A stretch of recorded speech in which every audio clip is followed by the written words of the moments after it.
omukulu Bebe Cool yatutegeeza nti asinga Diamond Platinum okuyimba, amusinga obugagga n'ennyimba.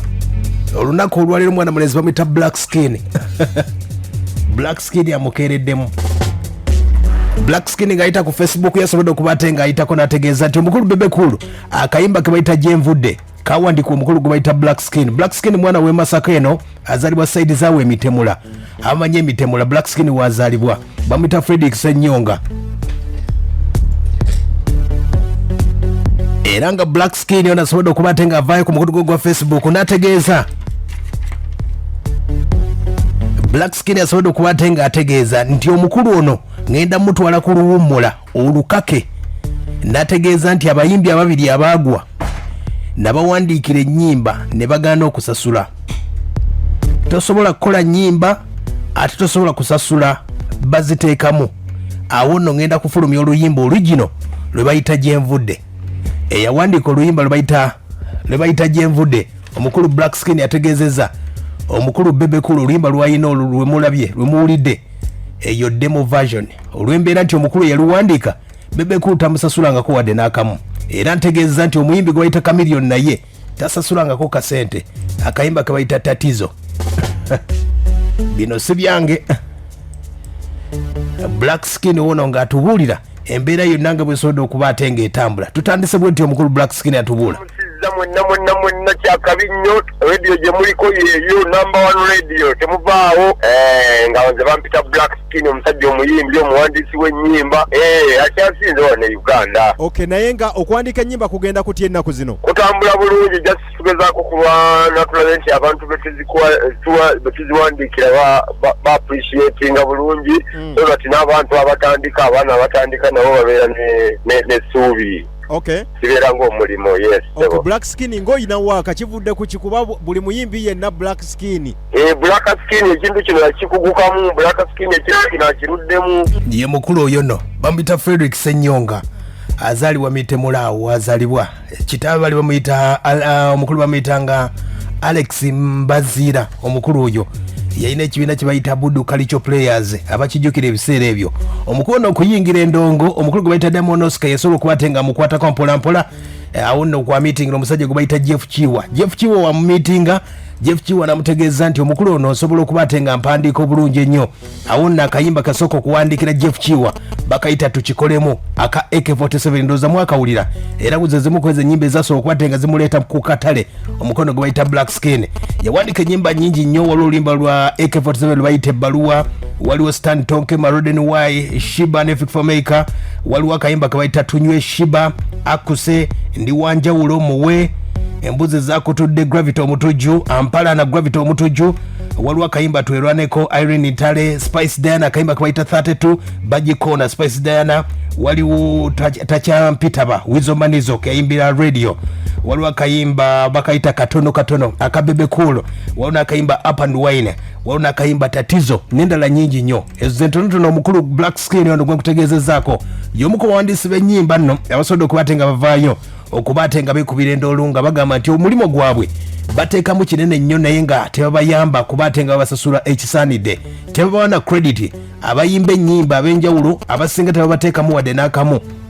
Era nga ategeeza nti abayimbi bano nga babadde batuteekamu mu nnyimba zino baali badde oba oli awo bafuna emirimu egisingawo ku abo mu mbeera nga bw'etambula. Omukulu wuuno akyatubuulira embeera nga bwesobodde okuba ate ng'etambula ng'agamba nti bajja bawandiikidde ne wadde ka credit. Ekintu kino kitambula bulungi naye just kyembadde ngezaako okugamba ku baganda bange bano be tubadde tuwa emirimu gino nga tugezaako okukyusa music industry ya Uganda nga tugezaako okulaba nti abaganda baffe abamu teba-appreciatinga kimala kwegamba okusiima n'ovaawo nga bona abeeraawo n'ogamba nti bannange okusogola omwenge guno guwooma naye nagusogodde ne baganda bange waliwo oli notabe nti tegeera kingezaako okulwana nti bambi abaana babeere nga baboogerako nti nakoze negundi ensi bamanye abantu babawe ku mirimu.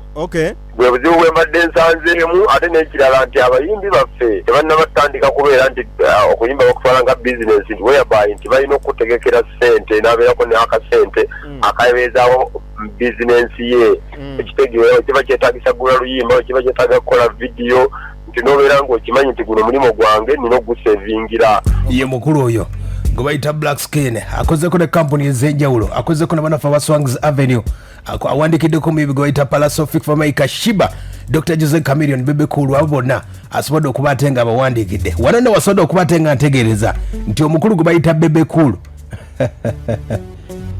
Ayaya, sooka owulire agamba nti omukulu gwe bayita Bebe Cool akayimba. Obadde bize nalabye akaposti ku Facebook ne ngamba omunywanyi wange maani abantu basasula bazala wabuzala iranka ekitegeeza Bebe tannasasula mwana era olabanga omuntu atabuse ng'omanya kiwanvu esebo yamaani.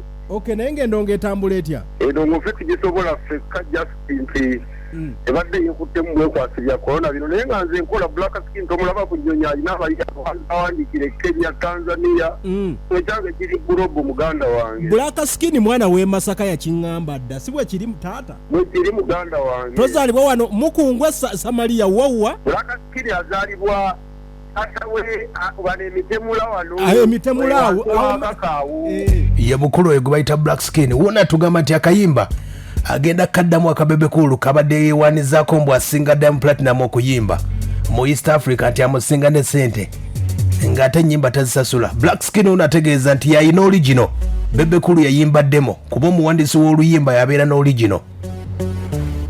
Bebe Cool awedde. Bebe Cool akoze atya kayimba kaffe kano tugenda kata bagenda kuteeba ofiisi essaawa yonna ogenda kukalaba nga kateereddwa n'omuyimbi waako yennyini. Ekitegeeza ogenda kaddamu ate nkaddamu katya nga nze nakakola ye yayimbaddemu ate kati mba nkaddamu neyakazzeemu. Okay. Kibeera oba oluganda bana nze atalumanyi abantu kambategeeza nti origino ogenda gireeta sebo. Omuwulidde agenda duddamu oluyimba Bebe Cool yagaana okusasula. Oluyimba luwandiika dda. Bebe Cool lwe luyimba lwatambulyako akadde kano lwe lumuwandise era ategeeza nti n'omuyimbi gwe bayita Chameleon ne Chameleon yamuwandikira oluyimba lwe bayita Tatizo teyasasula wadde n'akamu.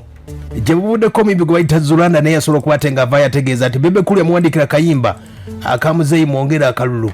Bebe Cool teyasasula oba Zulanda bamusasula tetunnamanya.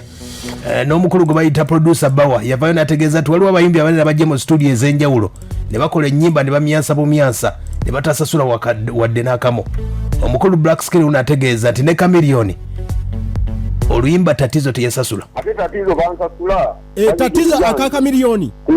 Chameleon yagaana okusasula. Ate yansasula. Mubuuze mugambe Tatizo nasasula sebo. Era nabeeyo naye mmojja okubabuuza bannange bajjali bange mutasensi. Bw'omukubira essimu agamba atya? Ate nkubira waaki. Nze namukubira essimu okujja wange yajja nnoonya lwaki mukubira essimu. Okay.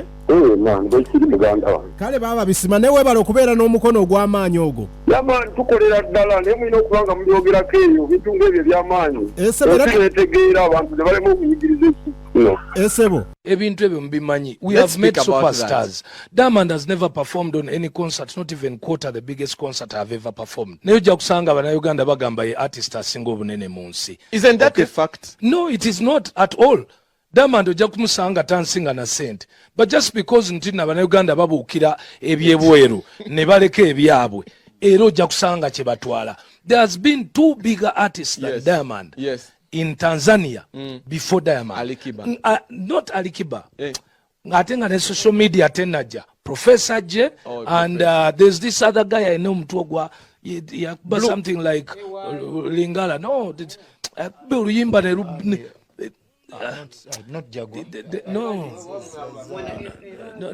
No, this guy was very Mr. Nice. Mr. Nice. Yeah, Mr. Nice. Hey. Those men hit the brim. Imagine a person to hit like Diamond but without social media.